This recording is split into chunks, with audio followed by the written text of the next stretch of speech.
Well, hello, it's Mr. Edel here for your next social studies adventure. We're in Edson, Alberta. Edson's on the Yellowhead Highway. This was the first school in town, 1913, the red brick building. Now it's got lots of great services for the community out of it. Coming just across the street from it, this is something that I've always found interesting. We got a Russian Orthodox church. St. Andrew Russian Orthodox Church. Now it's been closed for a while. It's been shuttered for quite a while. But I want to talk with you a little bit about that. So why do we have Russian Orthodox Church here? Well, about 100 years ago, there was a big wave of immigration coming from that area. We just had the First World War, 1914 to 18. Then Russia was plunged into a civil war. Okay, so lots of groups fighting, lots of groups displaced. The Mennonites were fleeing largely. Then we also had lots of different groups. Ukrainians were coming over here. So obviously a good contingent of Russian people came over here, wanted to settle this area, get some land, maybe some logging. And what did they do? Well, they wanted to keep speaking Russian, keep it alive, keep their faith alive. I mean, their church didn't stay alive for that long, maybe, but that's what you do. Well, you don't want to just forget everything that was so special to you before. So I would love to hear the Russian being spoken in this church. Long time ago. You know what? You don't see Russian Orthodox churches very often. In Edmonton, lots of Ukrainian Orthodox churches. They have kind of a dome, like a mosque, like a Muslim mosque, but there's a cross on it. Lots of those. Not so many Russian Orthodox churches. So it's kind of a rarity. So why is there an Orthodox church? That's a question you might have. What even is it?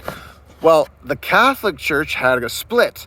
This was in 1054, so about 1,000 years ago. The Catholic Church split and there became two major churches. The Catholic Church with the Pope, based in Rome, Vatican City, and then we had the Patriarch of the Orthodox Church based in Istanbul, Turkey.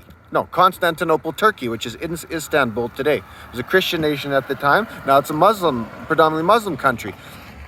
So that's not the only split. Splits seem to happen. The next split was the Orthodox Church ended up moving to Ukraine. The base in Kiev.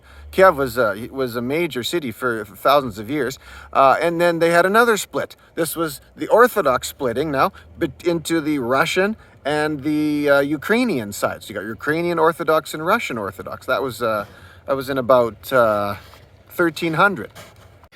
1328, actually. So you've got a 700-year-old split there. Now that makes you think, Ukraine and Russia being at war, maybe those tensions have been going on for 700 years, potentially. Another split, okay? Speaking of splits this time. In 1517, the Catholic Church had another split into what you now see is the Protestant and the Catholic Church. Okay, so there's Baptist Church just down the way. You know what? The Catholic Church is just down that way, and the Baptist Church is like a block that way. This is a place where you got a lot in a small amount of space. The hockey rink, churches, schools, you name it. So let me tell you a little bit more about that. So in 1517, there was a split. And Martin Luther was kind of behind that. So you got all these different splits, and that's what's kind of produced what you have today in your sort of religious landscape, and you see some of these churches as you're driving by. So let's review what we learned. We have the Russian Orthodox Church, okay, which split from the Ukrainian Orthodox Church about 700 years ago. Then we have, before that, the Orthodox Church formed from the Catholic Church. That's 1,000 years ago.